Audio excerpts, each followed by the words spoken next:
Salam sejahtera saya ucapkan kepada Ustazah Hanifah dan rakan-rakan sekalian. Nama saya Marilyn Anak Michael. Kami dari Kumpulan 3 akan membincangkan tajuk 1 iaitu sejauh manakah diskriminasi perlindungan yang diperuntukkan dalam perlembagaan dapat membantu meningkatkan taraf hidup etnik Melayu dan Bumiputera tanpa menafikan hak etnik lain dalam konteks pembangunan sosial dan ekonomi. Sebelum itu, izinkan saya untuk menerangkan terlebih dahulu apakah yang dimaksudkan dengan diskriminasi perlindungan. Diskriminasi perlindungan merujuk kepada kebijakan yang memberi keutamaan kepada satu kelompok etnik untuk menjaga hak dan kepentingan mereka. Walaupun tujuannya adalah untuk melindungi, langkah ini seringkali mengakibatkan ketidakadilan bagi kelompok lain yang mungkin merasa terpinggir dan kurang mendapat peluang. Ini dapat menyebabkan ketegangan antara etnik dan merosakkan hubungan sosial. Seterusnya, saya akan membincangkan tentang penyataan masalah yang berkaitan dengan perlindungan hak etnik ini di mana isu ini dapat mempengaruhi kesejahteraan sosial dan ekonomi negara kita. Antara isu yang dibangkitkan adalah melalui keseimbangan hak dan bagaimana kita dapat mencapai keseimbangan antara perlindungan hak etnik Melayu dan Bumiputera dengan hak etnik lain serta apakah kesan jangka panjang diskriminasi perlindungan ini terhadap pembangunan sosial dan ekonomi semua etnik di Malaysia. Secara ringkasnya, isu-isu ini saling berkait rapat dan memerlukan perhatian yang serius bagi mencapai masyarakat yang lebih adil dan sejahtera. Mari kita kupas isu ini dengan lebih mendalam lagi. Nama saya Nur Dayana. Saya akan membincangkan salah satu faktor utama mengapa wujudnya diskriminasi perlindungan di Malaysia, khususnya dalam aspek pendidikan. Diskriminasi perlindungan ini sering kali terlihat melalui dasar-dasar kerajaan yang mengutamakan kaum Bumiputera untuk mengimbangi kedudukan sosioekonomi antara etnik. Sebagai contoh, sistem kuota untuk kemasukan ke universiti awam memberikan lebih banyak tempat kepada pelajar Bumiputera berbanding pelajar daripada kaum Cina dan juga India. Ini menimbulkan rasa tidak puas hati dalam kalangan pelajar bukan Bumiputera yang merasa peluang mereka untuk mengakses pendidikan tinggi menjadi terhad, walaupun pencapaian akademik mereka setanding ataupun lebih baik. Selain itu, bantuan kewangan seperti beasiswa kerajaan lebih banyak disalurkan kepada pelajar Bumiputera, manakala pelajar bukan Bumiputera terpaksa bergantung kepada beasiswa swasta atau pinjaman yang lebih membebankan. Walaupun dasar ini bertujuan untuk membantu pelajar Bumiputera yang kurang berkemampuan, ia sering dilihat sebagai tidak adil oleh masyarakat bukan Bumiputera yang juga menghadapi cabaran kewangan. Ketidakseimbangan ini menimbulkan persoalan tentang keadilan sosial kerana peluang pendidikan tidak hanya harus diberikan berdasarkan keperluan atau merit, tetapi juga mengutamakan keadilan antara semua etnik untuk mengelakkan perasaan terpinggir. Seterusnya, saya Kristi Ihan akan membincangkan faktor kedua mengapa wujudnya diskriminasi perlindungan dalam aspek ekonomi di Malaysia. Salah satu isu utama yang mempengaruhi diskriminasi perlindungan ialah persepsi bahawa kaum Cina lebih kaya berbanding golongan lain, terutamanya Melayu dan India. Walau terdapat kebenaran di sebalik stereotip ini, ia seringkali menyamakan seluruh masyarakat Cina dengan kekayaan tanpa mengambil kira pelbagai lapisan sosial dalam etnik tersebut. Kepercayaan ini menyebabkan wujudnya anggapan bahawa kaum Cina tidak memerlukan bantuan ekonomi, sedangkan terdapat banyak keluarga daripada kaum tersebut yang menghadapi cabaran kewangan yang serupa dengan kaum lain. Sebagai contoh, dalam sektor perniagaan, walaupun kaum Cina sering kali dianggap sebagai usahawan yang berjaya, mereka juga menghadapi pelbagai halangan seperti akses kepada modal dan peluang perniagaan. Banyak usahawan kecil dan sederhana daripada kalangan kaum Cina terpaksa bergelut untuk mendapatkan pinjaman daripada institusi kewangan yang seringkali lebih berpihak kepada syarikat-syarikat besar yang dimiliki oleh Bumiputera.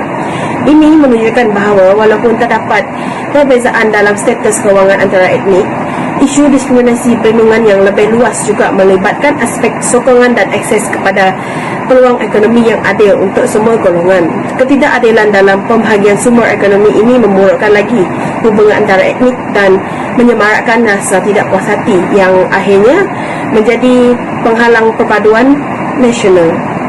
Seterusnya, saya Farah Najwa akan mengemukakan beberapa langkah yang telah diambil oleh pihak kerajaan dalam usaha menangani isu diskriminasi perlindungan bagi mengimbangi peluang pendidikan antara semua etnik dalam sektor pendidikan di Malaysia. Salah satu cadangan penyelesaian adalah pelaksanaan sistem meritokrasi yang lebih adil di mana kemasukan ke institusi pendidikan tinggi tidak hanya bergantung pada status Bumiputera tetapi juga pada pencapaian akademik dan keperluan kewangan pelajar. Contohnya, kerajaan telah memperkenalkan program Beasiswa Pelajar Cemerlang PBC yang telah memberikan peluang kepada pelajar bukan Bumiputera yang menunjukkan prestasi akademik yang cemerlang untuk mendapatkan bantuan keuangan yang setara dengan pelajar Bumiputera. Ini membantu memperluas akses pendidikan tinggi kepada semua lapisan masyarakat. Selain itu, kerajaan juga telah melaksanakan beberapa inisiatif yang secara khusus memberikan dana peruntukan kepada pelajar bukan Bumiputera.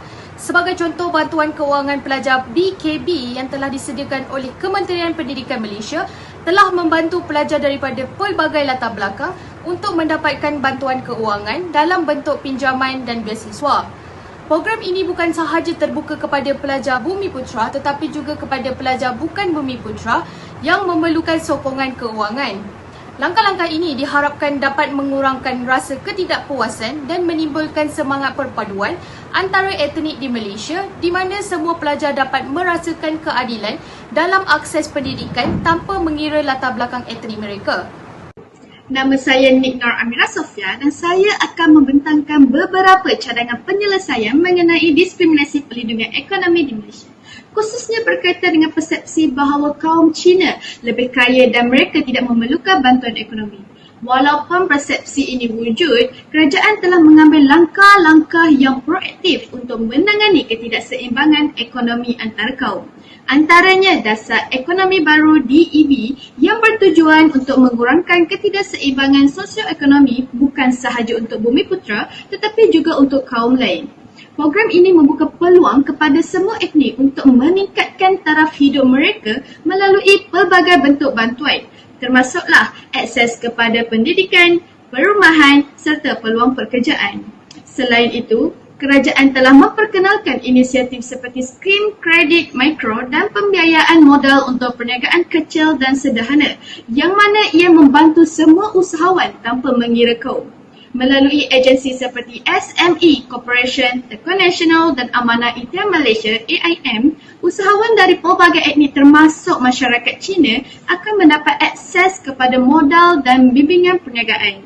Langkah-langkah ini adalah untuk usaha kerajaan memastikan akses yang lebih adil kepada sumber ekonomi sekaligus mengurangkan jurang sosioekonomi antara etnik dan membantu memupuk keharmonian serta perpaduan nasional. Saya Joyce Amanda dan saya akan membentangkan salah satu langkah penting untuk menangani diskriminasi perlindungan dalam pendidikan dan ekonomi, yaitu melalui peningkatan kesedaran awam khususnya dengan melaksanakan kempen pendidikan yang menegakkan hak asasi manusia, kesetaraan dan non-diskriminasi. Kempen ini boleh dijalankan melalui pelbagai medium seperti media massa, sekolah dan program komuniti yang bertujuan mendidik masyarakat tentang pentingnya menghormati hak semua golongan tanpa mengira etnik, agama atau latar belakang sosioekonomi. Selain itu, latihan anti-diskriminasi untuk kaki tangan kerajaan, guru, majikan dan pekerja adalah penting bagi memastikan pemahaman yang mendalam tentang kesamarataan dalam pendidikan dan pekerjaan. Langkah-langkah ini akan membantu membina masyarakat yang lebih inklusif, menghormati kepelbagaian dan mengurangkan jurang diskriminasi dalam kedua-dua aspek penting ini. Kesimpulannya, diskriminasi perlindungan di Malaysia meskipun bertujuan untuk meningkatkan kesejahteraan etnik Melayu dan Bumiputera telah mencipta ketidakseimbangan dalam peluang bagi etnik lain, terutama dalam bidang pendidikan dan ekonomi. Langkah-langkah yang diambil oleh kerajaan seperti dasar meritokrasi dan program sokongan ekonomi menunjukkan usaha untuk mencapai keadilan sosial. Namun untuk membina masyarakat yang lebih adil dan harmoni, perlu ada perhatian yang lebih besar terhadap keseimbangan hak semua etnik serta pengurangan stereotip dan prasangka. Pendidikan dan kesedaran awam juga harus dipertingkatkan bagi memastikan semua golongan dapat merasai peluang yang sama dalam pembangunan sosial ekonomi negara. Sekian sahaja daripada kami. Terima kasih.